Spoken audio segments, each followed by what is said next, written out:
నమస్కారం సార్. నమస్కారం. వికారాబాద్ డిఓగా మీరు వచ్చినందుకు వికారాబాద్ జిల్లా వాసిగా మేము సంతోషిస్తున్నాం.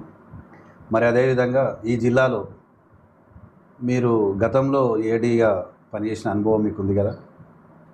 ఏం సార్, గతంలో ఏడీగా అనుభవం అయితే ఉంది కదా సార్? ఈ జిల్లాలో ఒక్కటి సార్, 2016లో స్టార్ట్ అయ్యే ఒక ఉద్యమం, అంటే దొంగ సర్టిఫికెట్లు, ఫేక్ సర్టిఫికెట్స్ పెట్టెక్కిన టీచర్స్పై ఉద్యమం స్టార్ట్ అయ్యి 2016లో వారిపై రిమూవల్ ఆర్డర్స్ ఇవ్వడం జరిగింది. వాస్తవమా కాదు? ఓకే, నేను అయితే దాని గురించి నేను సెక్షన్ ఇన్ఛార్జ్ వాళ్ళతో మాట్లాడి మీకు ఇన్ఫర్మేషన్ దాని గురించి చెప్తాను. ఇప్పుడైతే వాళ్ళకు రిమూవల్ గురించి ఆర్డర్ వచ్చిందా, ఏదో కోర్టు నుంచి కూడా ఆర్డర్ వచ్చిందని చెప్పేసి తెలిసింది. నేను దాని డీటెయిల్స్ మీకు తర్వాత అందజేస్తాను. సరే, ఒక్క నిమిషం సార్. రిమూవల్ కొంతమంది అయిపోయారు. ఒక కోర్టు ఆర్డర్ ప్రకారము ఉమ్మడి రంగారెడ్డి జిల్లాలో ఒక 5 మందికి మళ్ళీ వారిపై ఎంక్వైరీ చేసి పూర్తి సమాచారం ఇవ్వమని చెప్పి కోర్టు ఆర్డరు మన డిఓ ఆఫీస్కి వచ్చి దాదాపు 8 సంవత్సరాలు 7 సంవత్సరాలు కావస్తున్నా పూర్తి కాకపోవడానికి కారణాలు ఏంటి సార్ వారిపైన? అంటే ఒక మహబూబ్నగర్ జిల్లాకు 2 వెళ్ళిపోవడం జరిగింది. మరి ఇప్పుడున్న ప్రస్తుత వికారాబాద్ జిల్లాలో 3 ఉండడం జరిగింది. వారిపై 7 సంవత్సరాలు 6 సంవత్సరాలు డీలే జరగడానికి కారణాలు ఏమన్నా మీరు చెప్పగలుగుతారా? దాని గురించి నాకు ఇంకా అనుభవం లేదు, ఇన్ఫర్మేషన్ లేదు నా దగ్గర. నేను ఆ ఇన్ఫర్మేషన్ తీసుకొని మీకు ఆ ఇన్ఫర్మేషన్ మీకు విత్ షార్ట్ పీరియడ్ ఇస్తాను. మీరు అన్నదానికి మేము కట్టుబడి ఉంటాం సార్. విత్ ఇన్ షార్ట్ పీరియడ్లో ఆ 3పై విచారణ పూర్తి చేసి మీరు అతి త్వరలోన హెడ్ ఆఫీస్కు సమర్పిస్తారా?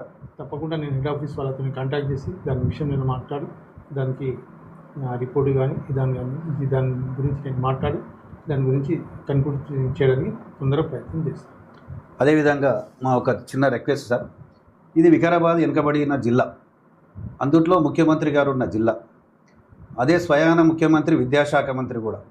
మరి మీరు ఇక్కడ డిఓగా ఇన్ఛార్జ్ తీసుకున్న తర్వాత స్వయాన ముఖ్యమంత్రి జిల్లా కాబట్టి విద్యాశాఖలో అభివృద్ధి పనులు ఏమన్నా మెరుగుగా ఉన్నాయా? తప్పకుండా చేస్తున్న ప్రతి ఒక్క కాంపోనెంట్ మీద గవర్నమెంట్ ఏం ఇన్స్ట్రక్షన్స్ దానికి 100% ఇంప్లిమెంట్ చేయడానికి ప్రయత్నం చేస్తున్నాం.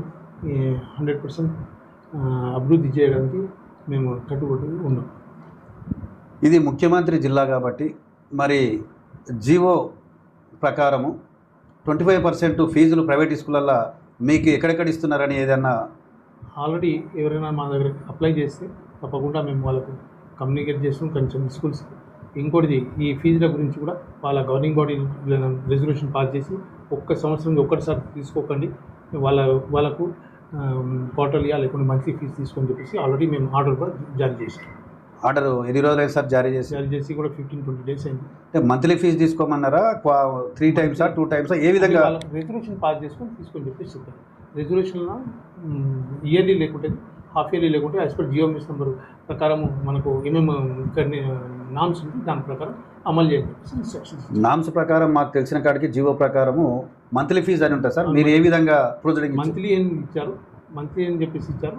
దాంట్లో సపోజ్ రెజల్యూషన్ పాస్ చేసి ఏదో కారణాల గురించి ఏదో అమెండ్మెంట్ కారణాల గురించి రెజల్యూషన్ ఎలా చేస్తారు దాని ప్రకారం చేసుకొని చెప్పేసి చెప్పారు. ఆ రెజల్యూషన్ కాపీస్ వాళ్ళ దగ్గర ఉంటుంది, వాళ్ళ దగ్గర నుంచి మీరు చూసుకోవచ్చు.